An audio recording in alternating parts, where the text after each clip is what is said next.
Good evening to you and welcome to The Social Impact on kwmedia.life. I'm Keenan Williams and I'm with you every weeknight at 9 p.m. South African Standard Time. You can connect with us on kwmedia.life or follow us on all forms of social media at KWM Socials. Now, President Cyril Ramaphosa authorized the release on parole of just under 19,000 prisoners as part of efforts to stop the spread of COVID-19 in prisons. We know now that this will be decided by parole boards and will only be eligible for low-risk offenders. It will also be done in phases, and the most vulnerable, such as those with underlying health problems and inmates over 60 years old and women with infants, will be prioritized. But what are your thoughts on this? Is this something you are for or are you against it? We would love to hear from you this evening via WhatsApp, text or voice message. You can send us a message at +27 76 476 9277. Now, my guest for this evening is a local art teacher who has put his past behind him and uses his skill and love for children and the arts to help inspire and motivate young people to stay off the street and use their talents for the good. Mark Jenekker is an art teacher, but prior to that, he was involved in everything of the underworld, including his involvement with gangs, drug dealing, and he was also in prison for 5 years. But now he is a new man living a life of example to the young people he serves, motivates and inspire. Mark, thanks so much for joining me tonight on The Social Impact. Tell me, you went from a drug dealer to an art teacher. What changed in your life to contribute to this turnaround in your life? Well, when I came out of jail, everything just went wrong. Because, in jail you learn lots of different things. You go to from bad to worse. It's only if you don't allow the people to work with you. Like me, I've been like that. I just couldn't take whatever came to me in jail. So it made me very hard. And then I just joined the gangs. And when I came out of jail, I was even worse, So it's really not easy to turn your life around, especially the way I was. Because when I came out of jail, I started to sell drugs. I got all my old friends back. And then everything just went down. First uphill, yes, with money. Your money start to grow when you sell the drugs and stuff, and if you are in the gang, and especially if you are one of the guys that's really standing out. So then I got married to this one woman, and then the two of us, we started to use drugs together, and then everything went down again. Because if you use drugs, then you won't have any money on you anymore. You don't realize it at first, but afterwards it will just happen. So I raised the grandchildren as my own, because I had them since baby. And then first the one boy, he died. He was in a car accident.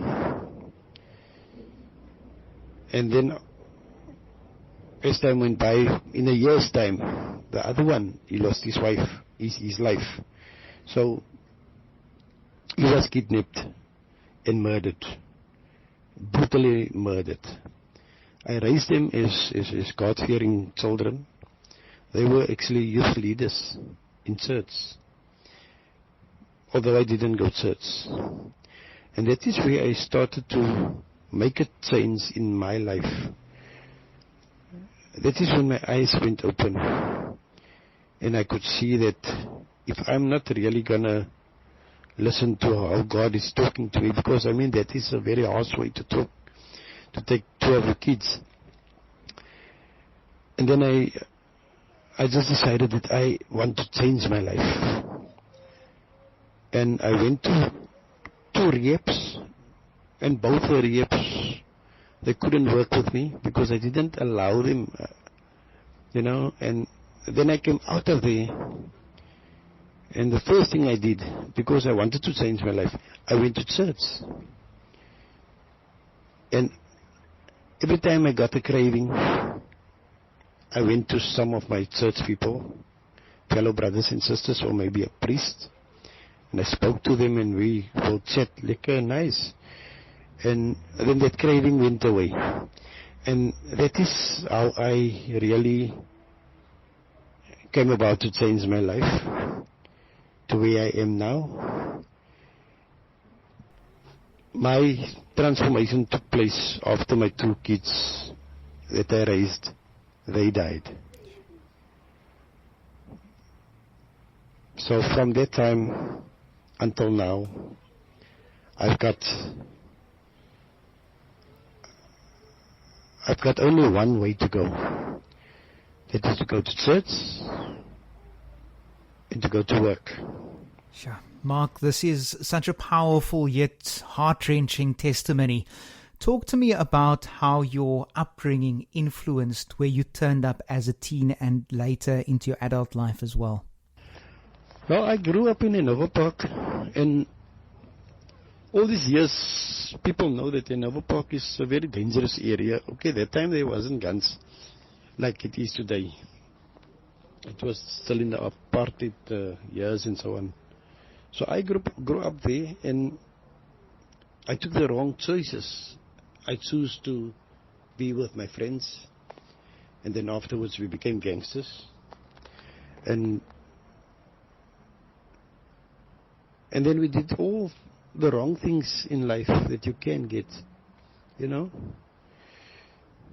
because it was the only thing that we could do as teens, as young, because I was still very young when I started with the gangsterism and stuff in Hanover Park. And then my mother moved to Mitchell's Plain, and in Mitchell's Plain that time there was not actually gangsters. It was a very nice place to live in, not like today, you know. And because I came from Hanover Park, I started here in Mitchell's Plain also with the same lifestyle.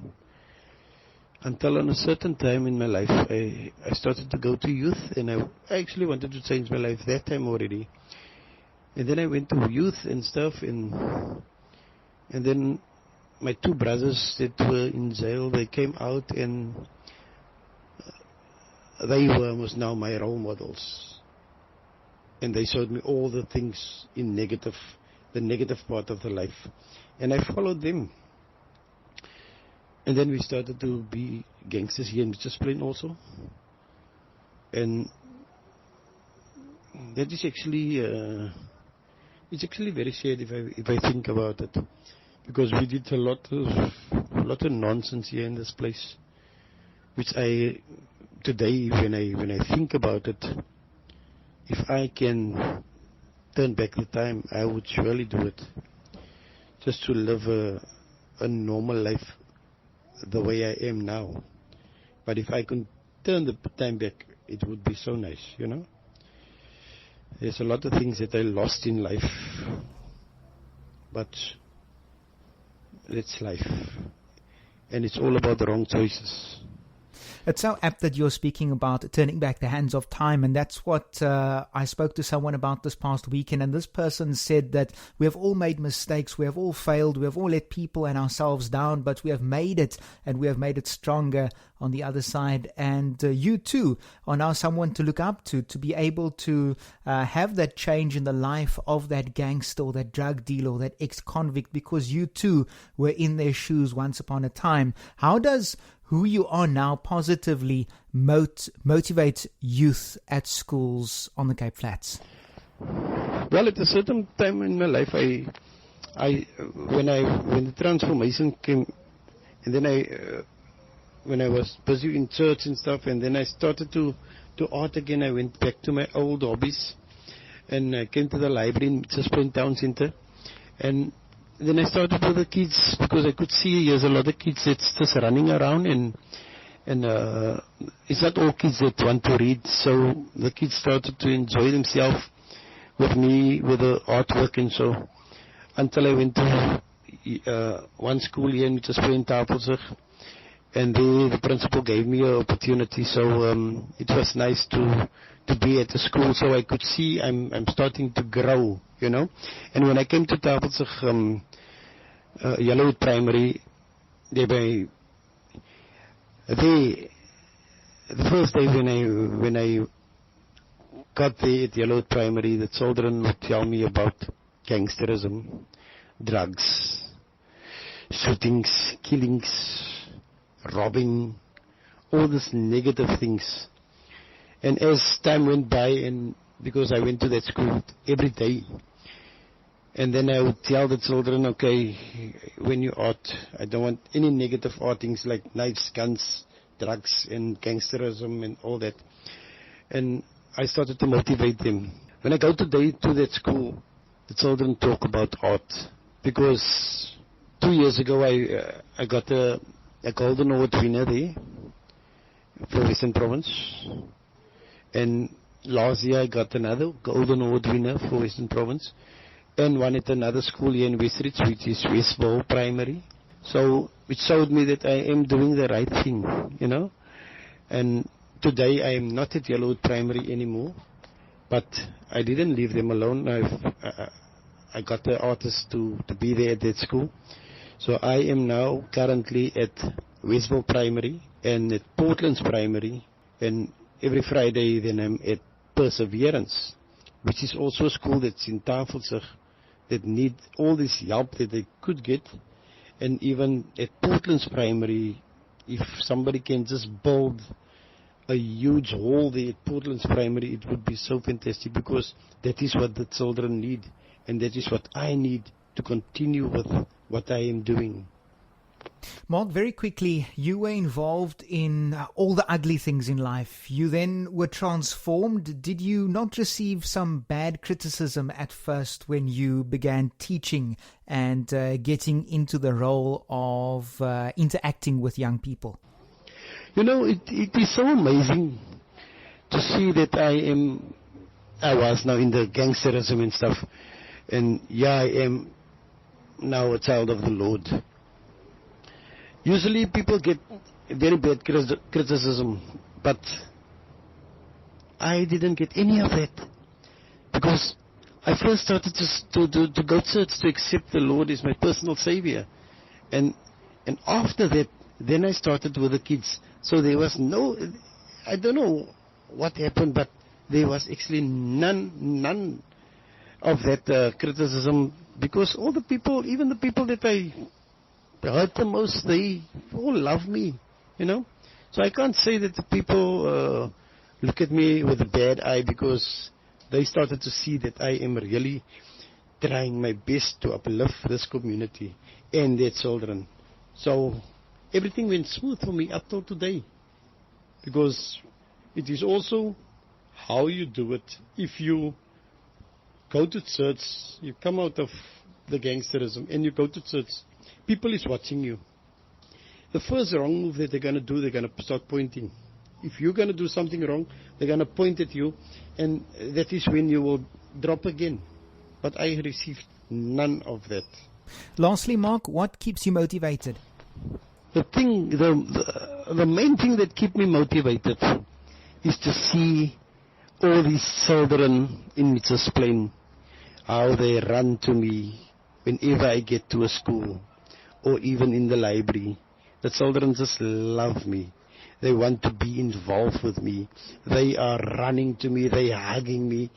Even if I walk in the town center or in promenade, and there's children walking there with their parents, they run to me just to give me that hug, you know, that love, because that is what I'm giving them. I think that is most important, to keep the children of God in a happy mode. Thank you. Absolutely, and thank you, Mark, for joining me tonight on The Social Impact. That's Mark Jenekker, local art teacher based in Cape Town, and doing some exceptional things. You can go and listen to more podcasts on kwmedia.life. Alternatively, check us out at KWM Socials on all forms of social media. So, till tomorrow, from myself, Keenan Williams, keep rocking SA. Bye-bye.